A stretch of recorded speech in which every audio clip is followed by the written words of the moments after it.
Buenos días. Esta es la clase número 8 del curso Empleo de radioisótopos en investigaciones biológicas. Esto es un curso del doctorado en Ciencias Biomédicas de la Facultad de Ciencias Médicas de la Universidad Nacional de Rosario y hoy continuaremos con el tema de contadores de centelleo sólido.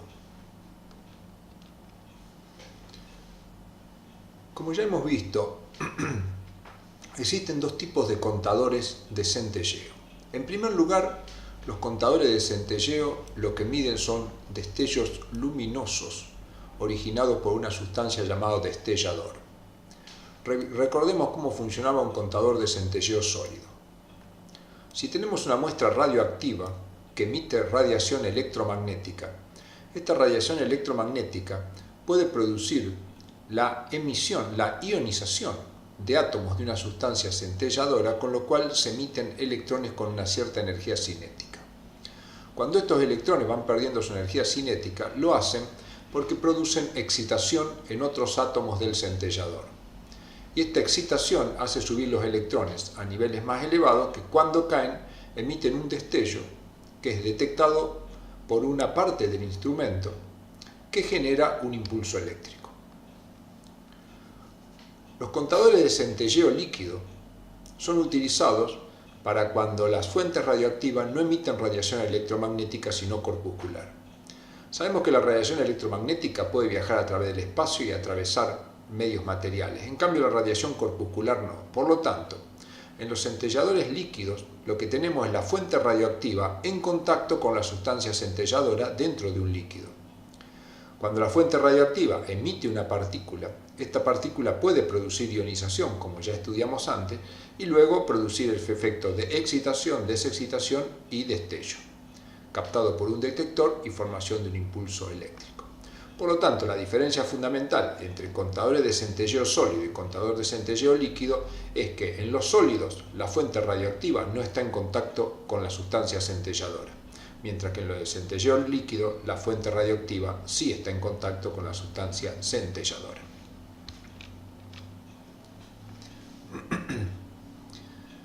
Veamos un poco la detección de la radiación ionizante. La fuente radioactiva emite radiación electromagnética con cierta energía. Acá hemos representado con una flecha más gruesa a una radiación con mayor energía. ¿Qué ocurre?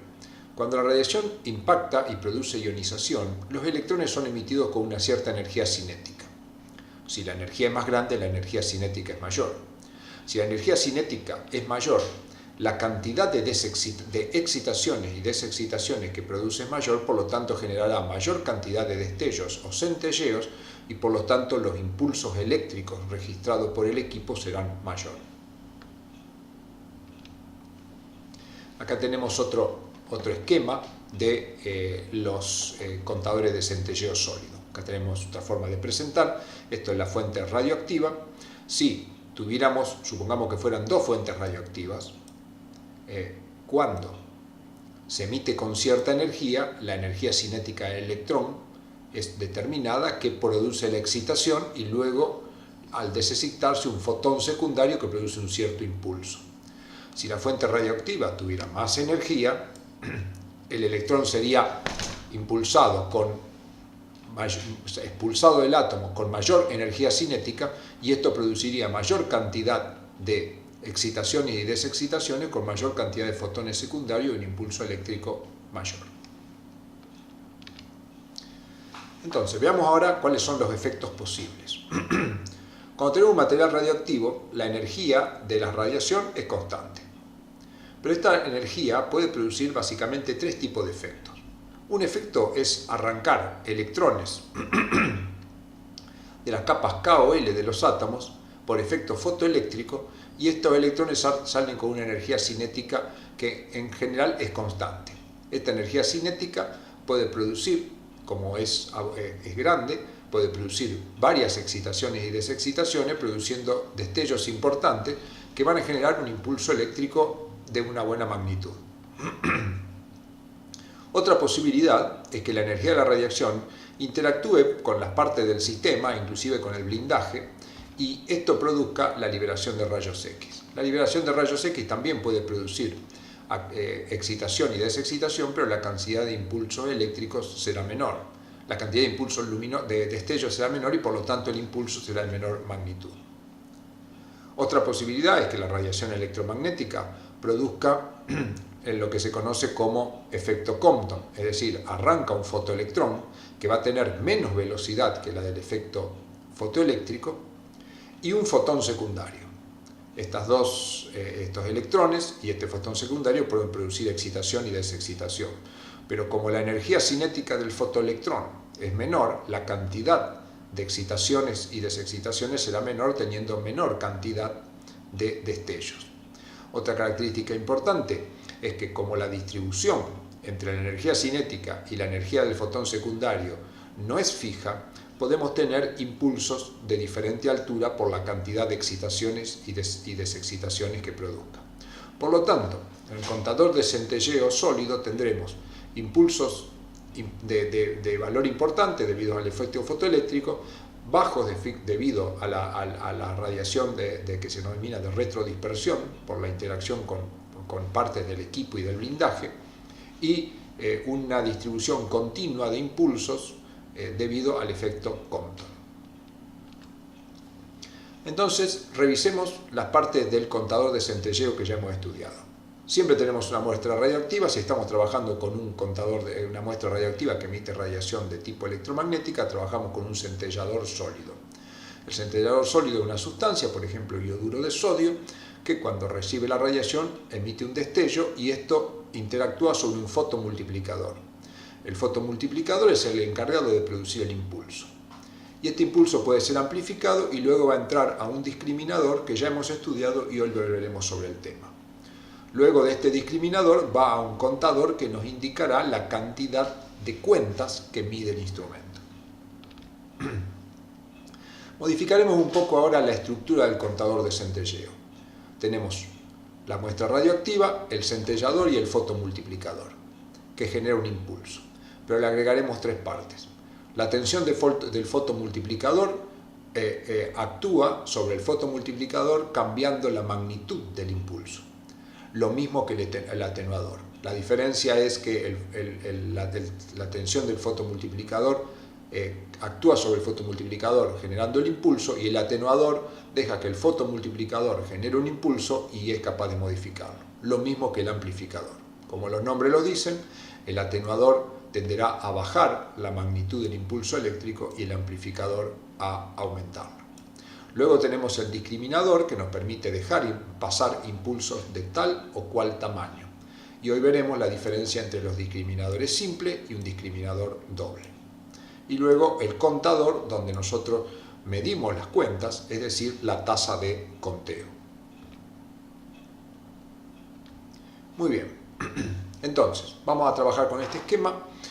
Acá tenemos brevemente lo que hemos hablado: el material radioactivo, los efectos fotoeléctricos, rayo X, efecto Compton y los impulsos. Los impulsos altos en general corresponden a los impulsos de alto voltaje, corresponden a fotoeléctrico, los más pequeños rayos X y los que tienen una distribución de diferentes alturas, efecto Compton. Acá tenemos nuestro diseño que ya hemos hablado y acá tendríamos, si vamos tomando impulsos, tenemos impulsos de diferentes tamaños a lo largo del tiempo.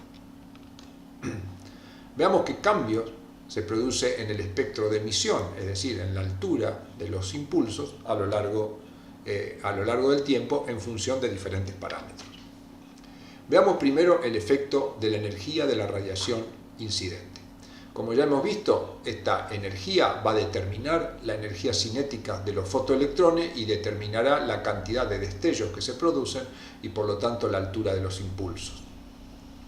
Si acá tenemos un isótopo radioactivo que está produciendo impulsos, estos altos serían de efecto fotoeléctrico, los intermedios de efecto Compton y los más pequeños de rayos X. Si tuviéramos una muestra radioactiva que tiene menos energía, lo que tendríamos es en general un espectro de este tipo, donde todos los impulsos tienen menor caída de potencial, menor voltaje. Veamos ahora el efecto del atenuador. ¿El atenuador qué hace? Trabajando con una determinada muestra radioactiva, sabemos que se generan impulsos de cierta caída de potencial. El atenuador lo que va a hacer es actuar sobre estos impulsos. Entonces, ¿cómo actúa? El atenuador lo que hace es, si nosotros aumentamos la atenuación, los valores de los impulsos disminuyen. ¿Cuál es la ventaja del atenuador? Supongamos que tenemos un contador de centelleo que tiene un discriminador de base y un discriminador de techo con un ancho de ventana que llega a este sitio. Si llegara hasta este sitio, estos impulsos no podrían ser medidos con si la energía de nuestro isótopo fuera muy grande, tendríamos impulsos que no podrían ser medidos por nuestro equipo. Pero sin embargo, si nosotros actuamos sobre el atenuador de manera de que los impulsos tienen menor altura, podremos medir todos los impulsos cuando arranquemos desde cero hacia adelante. ¿Qué efecto tiene la tensión del fotomultiplicador? El fotomultiplicador, como vimos, lo que puede hacer es actuar sobre el fotomultiplicador generando impulsos de mayor magnitud. Acá el efecto es contrario. Supongamos que nuestro atenuador medía en esta zona y por lo tanto perderíamos todos estos impulsos. Si nosotros con la tensión del fotomultiplicador logramos aumentar el tamaño de los impulsos, ahora vemos que podremos medir esto y cuando desplacemos la ventana hacia arriba también podemos medir esto acá. Así que es una especie de amplificación de la señal. El amplificador hace exactamente lo mismo, lo que pasa es que el fotomultiplicador lo que cambia es el tamaño del impulso, mientras que el amplificador ante un impulso determinado lo amplifica. Veamos ahora el discriminador. El discriminador, una vez que se generaron los impulsos, ya sea amplificados por cambiar la tensión del fotomultiplicador o del amplificador, o bien de reducirlo por el atenuador, el impulso llega al discriminador. Discriminadores tenemos simples y dobles. Veamos el discriminador doble que ya hemos estudiado. El discriminador doble lo que tiene son dos circuitos que permiten seleccionar los impulsos. Tiene una base y un techo y esto se denomina ventana. Cuando los discriminadores están colocados de esta manera, por ejemplo, esquemáticamente, con la base en 0 y la ventana que alcanza hasta 10, todos los impulsos que quedan fuera de la ventana no son medidos. Por lo tanto, con este discriminador puesto en este sitio, nosotros contaríamos, con la base en 0, contaríamos 3 impulsos, que son este, este y este. Si ahora movemos el discriminador, la base del discriminador a 10, vemos que ahora contamos 1, 2 y 3 pulsos más. Vamos a anotarlo acá. Si movemos el discriminador acá, tendremos 2 pulsos, ya no contaremos los que están debajo. Y si movemos el discriminador acá, ahora contaremos 5 pulsos.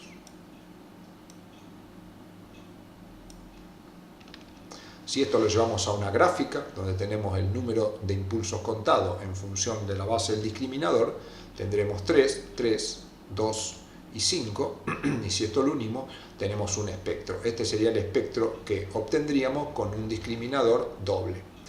Esta zona corresponde a energía más baja, correspondería básicamente a la radiación de retrodispersión por rayos X. Esta zona correspondería a los fotones generados por efecto Compton, y este sería el fotopico o las cuentas correspondientes al efecto fotoeléctrico, que recordemos es característico de la energía del isótopo que estamos trabajando. Veamos qué pasa con un discriminador simple. El discriminador simple que tiene, solo tiene una base. Por lo tanto, si nosotros colocamos la base en 0, tenemos 1, 2, 3, 4, 5, 6, 7, 8, 9, 10, 11, 12, 13 impulsos que estaríamos contando, porque cuando colocamos la base en 0, lo que hacemos es contar todos los impulsos que están por encima de la base. Si ahora movemos la base a 10, vemos que han quedado 3 impulsos, por lo tanto lo que contamos ahora es 10 impulsos. Si llevamos la base a 20, vemos que ahora nos han quedado fuera 5, estamos contando 5 y 2 más ahí, 7. Tenemos los 5 correspondientes al efecto fotoeléctrico y estos 2 que son probablemente el efecto Compton. Si colocamos la base en 30, solo contaremos 5. Por lo tanto, si ahora vemos estos datos, pasamos estos datos a la tabla y los unimos, tenemos un espectro, esto sería un espectro de emisión de radiación con discriminador simple. Muy bien, vamos a ver ahora qué características tiene que tener un núclido para poder ser medido por centellografía sólida. Tiene que reunir básicamente 3 características importantes a tener en cuenta. Esto es determinante a la hora de diseñar un trabajo con radioisótopos en base a los instrumentos de medición que tenemos. Si tenemos un contador de centelleo sólido, el núclido que vamos a utilizar debe emitir radiación electromagnética X o gamma. La probabilidad de la emisión debe ser mayor al 5% para poder ser detectado y la energía de la radiación debe ser mayor a 20 kiloelectronvoltios. Esto es extremadamente importante porque si no se cumplen estas condiciones tendremos un instrumento que no medirá a nuestro isótopo radioactivo. Entonces nos concentraremos ahora en analizar los isótopos radioactivos que utilizamos en el laboratorio de biología ósea y para la cual la Autoridad Reguladora Nuclear nos ha autorizado a trabajar. Uno de los isótopos es el iodo-125. Acá tenemos el detalle que nos muestra parte del Data Handbook en el cual tenemos los radionúcleos que usted dispone. Como vemos, el iodo-125 emite radiación gamma y radiación X. En el handbook nos muestra la energía que tiene y el porcentaje o la probabilidad de esa energía. Como podemos ver, dijimos que para que un isótopo pueda ser medido con un contador de centelleo sólido, tiene que tener energías mayores de 20 keV, esto está medido en keV como vemos acá, y porcentaje mayores al 5%. Como podemos ver, el iodo-125 emite al menos 3 fotones que están determinados acá, todos con energía mayor de 20 y todos con probabilidad mayor de 5%. Por lo tanto, el iodo-125 lo podríamos medir con tranquilidad en un contador de centelleo sólido. Si vamos a la tabla de la base MIRD, nos da prácticamente la misma información que la podemos unir acá. Por ejemplo, esto que llamamos E1, que tenía una energía de 27 y 114, corresponden a rayos X que se están produciendo por reacomodamiento, como podemos ver acá. La energía, esto que figura como 2,74 por 10 a la menos 2, no es otra cosa que 27 keV, y esto también es 27 keV. Por lo tanto, este pico sería la suma de estos dos. La probabilidad, que acá aparece 114, acá también esta era la probabilidad. Esto que es 7,35 por 10 a la menos 1 es lo mismo que 0,73 y 0,39. O sea, 0,73 y 0,39 nos da aproximadamente 1,1, o si lo pasamos, lo multiplicamos por 100, esto sería 73 y 40, nos daría 113, que es aproximadamente este valor. O sea, acá lo que muchas veces confunde es que esto está en keV, esto está en MeV, esto está en porcentaje y esto está en por 1. Por lo tanto, deberíamos multiplicar por 1000 esto y multiplicar por 100 esto para que nos dé aquellos valores. La otra energía, que acá es 31, con un 26%, es esta que figura acá, como podemos ver, 31 y 25,6% o 26%. Y la otra, que tiene 36 keV y 7, corresponde a esta, 36 keV, lo tenemos acá, y aproximadamente 7 de porcentaje. Pero entonces, bueno, concluimos que el iodo-125 puede ser medido por un contador de centelleo sólido. Pasemos al calcio 45. El calcio 45 no emite radiación gamma, según el Data Handbook. Sin embargo, si vamos a la base MIR, vemos que tenemos radiación gamma y radiación X. Pero dice, ¿por qué? Entonces, ¿por qué no aparece acá? Si nos fijamos, las energías que tienen, esta radiación gamma tiene una energía de 12 keV y estas radiaciones tienen 4 keV. Por lo tanto, el calcio, si bien emite radiación electromagnética, no tiene energía suficiente. Y tampoco tienen probabilidades suficientes, porque estos 3 por 10 a la menos 8 son valores extremadamente pequeños que si los multiplicáramos por 100 nunca llegan ninguno de ellos al 5%. Por eso es que el calcio lo vamos a medir por centellografía líquida debido a que emite radiación corpuscular. Veamos el carbono 14, otro de los isótopos para los cuales estamos habilitados. Si vamos al handbook, vemos que no emite radiación gamma. y el 100% es radiación beta. Si vamos a la base Mir, veo que no emite absolutamente nada de radiación de tipo electromagnética, por lo tanto, si no emite radiación electromagnética, y salvo que tuviera algún efecto que no hemos estudiado todavía, no puede ser medido por con centellografía de tipo sólida. Vamos al tritio, el isótopo radioactivo del hidrógeno. Tampoco emite radiación gamma y es un emisor beta. Como vemos acá, decae por beta negativo y es un emisor beta puro, por lo tanto, al no emitir radiación de tipo electromagnética, no puede ser medido por contador de centelleo sólido. Y el último isótopo que utilizamos en el laboratorio, que es el bario 133. El bario 133, como podemos ver acá, emite radiación gamma. Todas ellas con porcentajes mayores al 5% y todas ellas con energía mayores a 20 keV. Si intentamos buscar acá en la base Mir, vemos que es bastante más complicado. Pero hemos tratado de unir cada una de ellas. La E2, que figura acá con energía de 81 y 34%, es la radiación gamma 3, que tiene 81 keV, como vemos acá, y aproximadamente 32%. Después, esta que es de 356 y 62% corresponde a la gamma 8, 62% y 356 keV. Y la radiación de 31 keV y 99% corresponde a rayos X, que como vemos acá, tienen radiaciones de alrededor de 30, con probabilidades que van 60, 30 y 20, lo que suma aproximadamente un 100% que tenemos acá. El bario emite otras radiaciones, como podemos ver acá, gamma 1 y gamma 2. Estas radiaciones son de 53 y de 79 keV y con porcentajes que van de 2% y 2%, por lo tanto esta tiene porcentaje muy bajo. Todas estas radiaciones, gamma 4, gamma 5, gamma 6, gamma 7, tienen los mismos porcentajes. Por ejemplo, como en este caso, tenemos porcentajes relativamente bajos, aunque tienen energías importantes de 160 keV, 223 keV, 276 keV y 300 keV, pero tienen porcentajes extremadamente bajos de energía. Veremos el tema ahora de error en el conteo con un contador de centelleo sólido.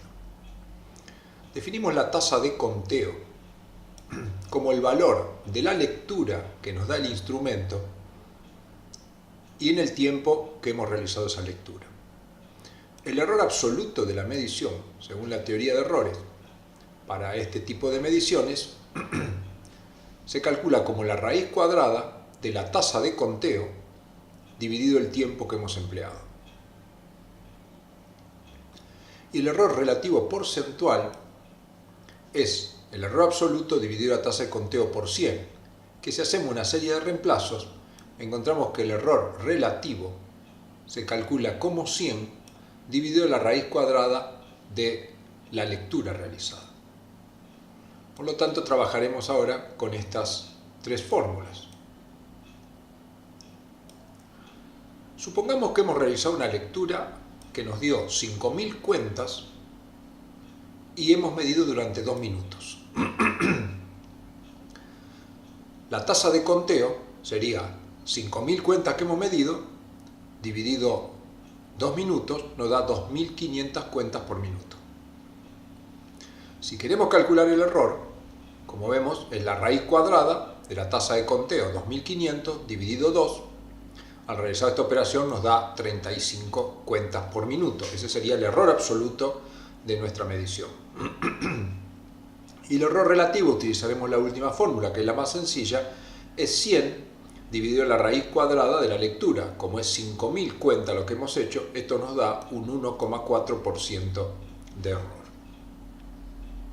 Como podemos ver, el error es más pequeño cuanto más grande es la cantidad de cuentas que tenemos. Por eso, cuando tenemos un isótopo radioactivo y a la medida que transcurre el tiempo, si la vida media del isótopo es corto, la cantidad de cuentas decrecerá, y al decrecer la cantidad de cuentas tendremos errores relativos más grandes. Por lo tanto, siempre compensamos para que la cantidad de cuentas no nos decrezca, aumentamos el tiempo de lectura. Veamos la eficiencia. La eficiencia con que cuenta un contador de centelleo sólido se calcula dividiendo la tasa de conteo por la actividad de la muestra. Es importante tener en cuenta que si la eficiencia es baja, para una dada actividad tendremos baja tasa de conteo. Y si la tasa de conteo es pequeña, como vimos antes, el error es grande. Por lo tanto, la eficiencia es un parámetro importante. Esta eficiencia varía entre 0 y 1. Si valiera 0, de nada nos serviría el contador, y si fuera 1, sería lo ideal. Veamos la resolución de un problema que usted encontrará también en el material escrito. Calcular la eficiencia de un contador de centelleo sólido si para una muestra de iodo 125 de 4 kBq tuvo 60.000 cuentas en 2 minutos. Veamos cómo se resuelve el problema. Primero calculamos la tasa de conteo que necesitamos para calcular la eficiencia. La tasa de conteo es la lectura, 60.000 cuentas, dividido el tiempo, son 2 minutos, lo vamos a trabajar en segundos, son 120 segundos, por lo tanto la tasa de conteo son 500 cuentas por segundo. Ahora calculamos la actividad, ya la tenemos, 4 kBq, pero tratemos de analizarla en unidades que sean comparables a la tasa de conteo. 4 kBq es lo mismo que 4 por 10 al cubo becquerel, y un becquerel es una desintegración por segundo, por lo tanto nuestra muestra tiene una actividad de 4 por 10 a la 13, es decir, 4.000 desintegraciones por segundo. Para calcular la eficiencia reemplazamos la tasa de conteo, son 50 cuentas por segundo, y la actividad 4.000 desintegraciones por segundo, por lo tanto este cociente nos da 0,125, que sería la eficiencia de nuestro contador.